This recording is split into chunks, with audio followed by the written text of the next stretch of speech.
I'm Fox, any pronouns. Day 15 of Treat or Terror is here. Today we're looking at Treehouse of Horror XVII, another Halloween episode that didn't air until November. We open with a first-person POV through a spooky house to the basement, where a casket opens up, revealing a decrepit and decaying Burns in a parody of Tales from the Crypt.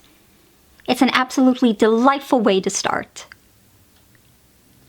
Then we get into our first segment, Married to the Blob.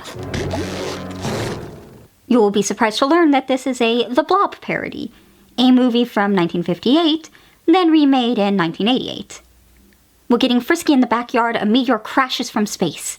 It cracks open, revealing a strange, glowing goo that Homer naturally eats, though it fights.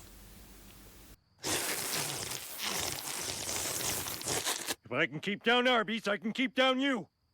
And then Homer starts consuming everything he can, including Bart. He goes after teenagers on the beach, Oktoberfest celebrators, then everyone around town while a parody of Baby Got Back plays. When it really gets out of hand, Dr. Phil shows up to shame Homer. Thankfully, Homer eats him too. But Marge won't fuck him like this, so Homer realizes he needs to turn himself around by being a better part of the community. Which apparently means eating homeless people. I hated this. I'll just be upfront, there wasn't anything in this segment I cared for, besides the odd line that gave a quick chuckle.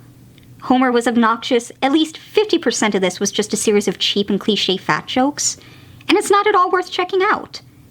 Go watch the actual Blob movies instead, either of them. Next is You Gotta Know When to Golem. Now that's a good title. It's referencing the lyrics from The Gambler, You Gotta Know When to Hold 'em, and the silent classic, The Golem. Bart goes backstage after Krusty's show and stumbles upon the Golem of Prague. Krusty explains that the Golem is the protector of the Jewish people, and now he uses it to shoot hecklers.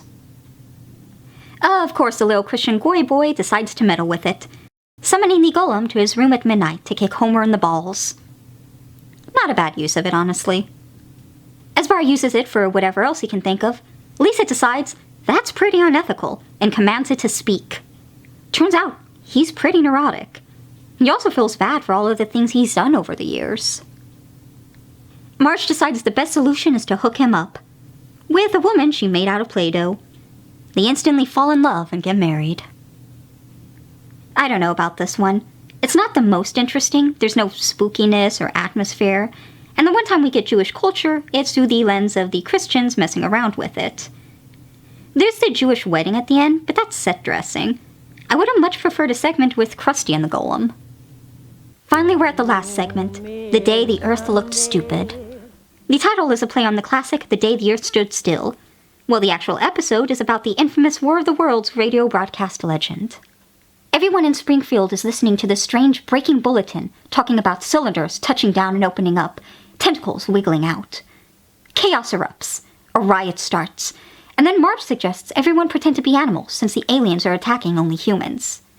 So everyone gets naked and rolls around in the mud all night long. Then they realize it was a hoax. Then King and Kodos attack for real, knowing their guards are down. They take over, occupying for 3 years. King feels like the destruction was for nothing, while Kodos is adamant they were working on weapons of mass disintegration. An unexpected, but not unwelcomed commentary on the war in Iraq. I don't want to set the world on. The aesthetics are great. I cannot stress how much I love the historical segments. I enjoy the twist, I enjoy the political satire. It's a pretty solid episode. This is the best of the 3 this year. If you check out any of these segments, let it be this one. I don't have much else to say. I'll see you for Treehouse of Horror XVIII. Thanks for joining my lucid screaming.